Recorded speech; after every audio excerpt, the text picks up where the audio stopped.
So I recommend this book to anyone, autistic people, people who find themselves in like a lot of emotional support conversations with their friends, or like want those conversations, or who like find themselves in those questions or in those conversations and like don't know what to do. Like, that's who I recommend this book to. So the first chapter is what is peer counseling, and it starts by going into what it calls the 8 commandments of peer counseling. The first one is be non-judgmental. The second one is be empathetic, not a brick wall. And I wrote down autistic access here because, you know, there's a conversation in autistic spaces where it's like uncomfortable with the demonization of people who are non-empathetic, which I wanted to address as I'm addressing this. And I do believe, or at least for myself, like I do believe that these techniques are still accessible to autistic people. The problem is that like we are not being taught the skills. Like no one is teaching us like what does it look like to show empathy, or to show that level of listening or mirroring someone. It doesn't have to be called empathy. You don't have to call it empathy either. Like, yeah, okay, moving on. So third, don't give personal advice. Don't ask questions that begin with why. Don't take responsibility for the other person's problem. Don't interpret when a paraphrase will do.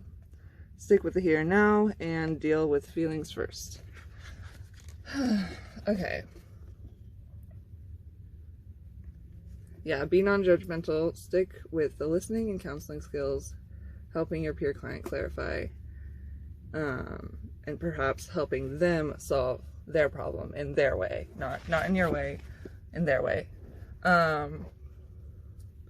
So be non-judgmental. That means like don't apply your judgments to their situation. It's about like letting them lead the conversation in a way that comes from them and not from you. Yeah. Be empathetic, not a brick wall.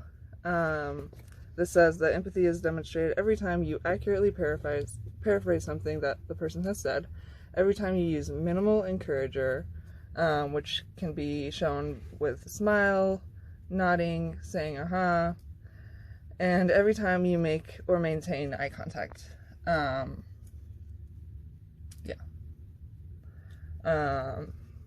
So yeah, back to the autistic access thing. Eye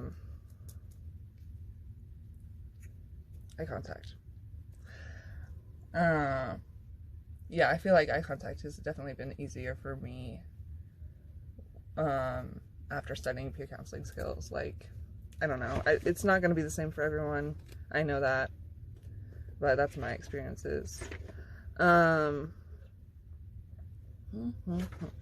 the next was don't give personal advice.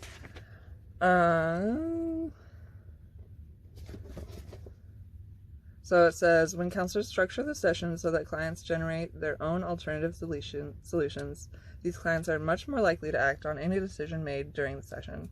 So it's saying that when we give personal advice, it is way more likely to be disregarded because it's just coming from an outside source. So when someone is allowed to come to conclusions on their own, they are more likely to pursue those solutions in real life.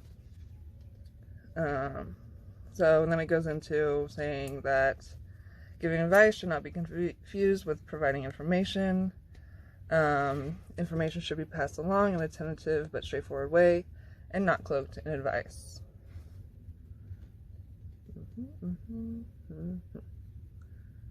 So saying like, hey, I found this the other day, are you interested in hearing more? Stuff like that. Yeah. Instead of like, oh, I think this would help you. Like, so the next section is don't ask questions that begin with why. Why implies that you are demanding an explanation rather than simply desiring more elaboration. It's easy to rephrase why questions into less threatening language. So it does give some examples. Yeah, why are you feeling depressed? It feels like, oh, it's time to explain yourself. Why did your wife leave you? And then it gives the example, well, now the client is upset. How the hell should I know? And then the client started blaming the wife or whatever. So then the alternative would be, what do you mean by depressed? And then tell me more about that. Things like that, instead of why? Because it just leads down to, what is it called? It feels like confrontation instead of like encouraging someone to explore their feelings. Yeah, the next one is don't take responsibility for the other person's problem. Your responsibility as a peer counselor is to provide as empathetic and supportive a counseling environment as possible and to help clients deal with the thoughts and feelings they might be having regarding the problem at hand. Yeah, so focusing on the feelings and being empathetic, supporting exploration of feelings.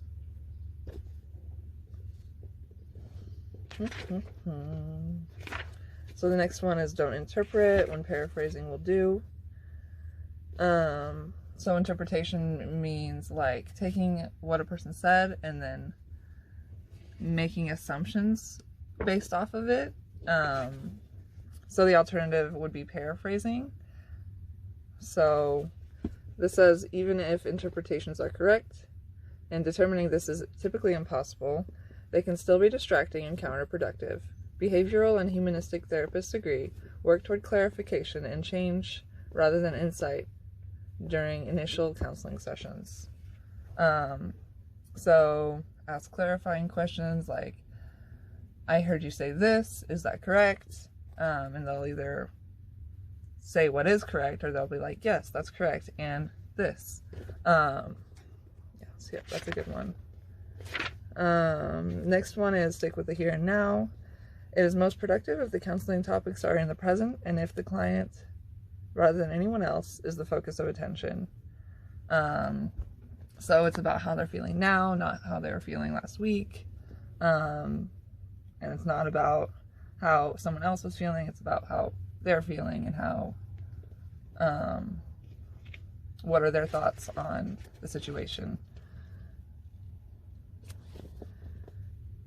Yeah, and then it says stick with the here and now, but if you decide to deviate, make sure to deal with the here and now thoroughly first.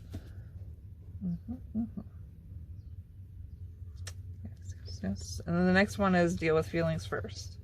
Ask feelings questions, paraphrase and reflect verbal and non-verbal emotions, place the feelings in context, ask more feelings questions, and then help the person solve the problem. Which helping the person solve the problem isn't you solving their problem, it's working with them to figure out what they think would solve the problem. Yep, so that is the 8 commandments of peer counseling, according to this book. Yeah, I hope this is helpful.